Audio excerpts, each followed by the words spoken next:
comentando sobre as marcas de sofrimento dela, muita gente não sabe da história da Palmirinha. E você está aqui nesse episódio para contar a sua história, mas que está extremamente atrelada à história dela. E você com certeza teve acesso a esse passado da Palmirinha, que foi muito doloroso e muito difícil. Queria que a gente comentasse um pouquinho. Eu vi sobre a história dela, que primeiro ela foi doada quando ela era criança para uma família, né, de fazendeiros. Depois ela foi devolvida para a família. A mãe maltratava muito ela, vendeu ela de novo, e aí a tia ajudou para que isso não acontecesse. Conta um pouquinho do que você sabe da história dela. A Palmirinha, ela contava muito isso, assim, nos bastidores pra gente. E basicamente, ela foi... A virgindade dela foi vendida. Foi. Porque tinha alguém que queria, tipo, uma virgem, alguma coisa assim. E a mãe dela era um dono de alguma fazenda. E a mãe dela foi lá e pagou pela virgindade dela pra que fosse lá. Quando eu vi essa história, eu falei, não, isso não é possível. Ela começou a contar isso pra gente chorando. E aí, eu já estava formado, já era empresário. Eu falei assim, Palmirinha, vamos contar essa história, é muito pesado. Mas... E o primeiro lugar que ela falou foi na Marília Gabriela. Foi. Uma entrevista na Marília Gabriela. E as pessoas começaram a se assustar, porque antigamente, gente, por incrível que pareça, isso era normal. Uhum. Né? Pessoas... Sim. E aí eu falei... Era no interior isso, né? E o pior, o marido dela batia nela. Então, assim, por exemplo, ela falou que uma vez ela foi trabalhar, o marido dela tinha dado um soco nela, ela tava toda roxa. Ela chegou no refeitório e as amigas, o que aconteceu? Ela, não, eu caí da cama, eu batia. Ela contando isso pra gente. E aquilo me dava uma força, porque eu falava assim, cara, eu sou um menino, eu tô vivendo isso daqui. Essa senhora já passou o escárnio de vida numa história. Ela tá na... Imagina, começar a trabalhar com 60 anos. A gente viu esses dias as meninas zoando com uma menina de 40 anos que entrou na faculdade. Sim. E a molecada zoando com uma moça de 40 anos porque tava fazendo faculdade. Eu falei, imagina então eu fazer o quê com a Palmirinha? Então, assim, o grande problema dessa geração é isso, sabe? A gente tá vivendo uma grande doideira. Sim. E aí a Palmirinha tinha essas histórias muito pesadas. E eu falava assim, não.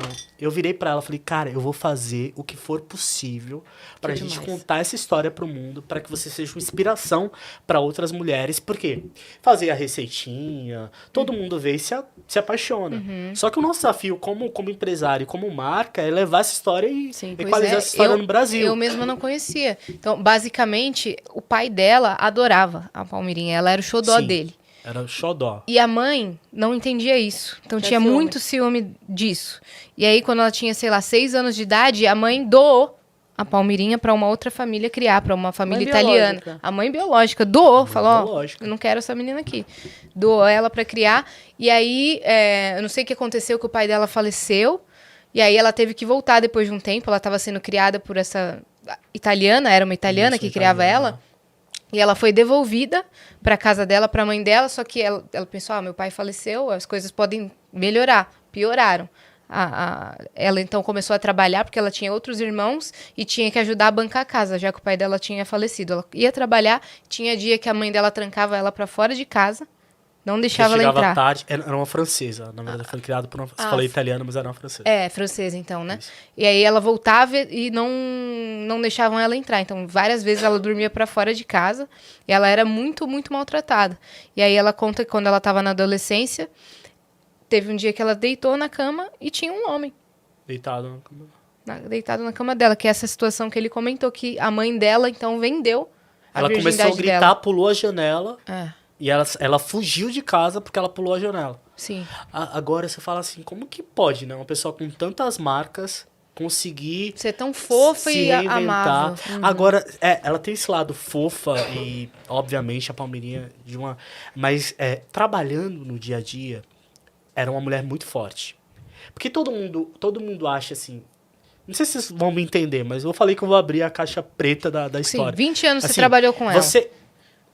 Por trás você chega onde você chega porque existem coisas que te levam até ali.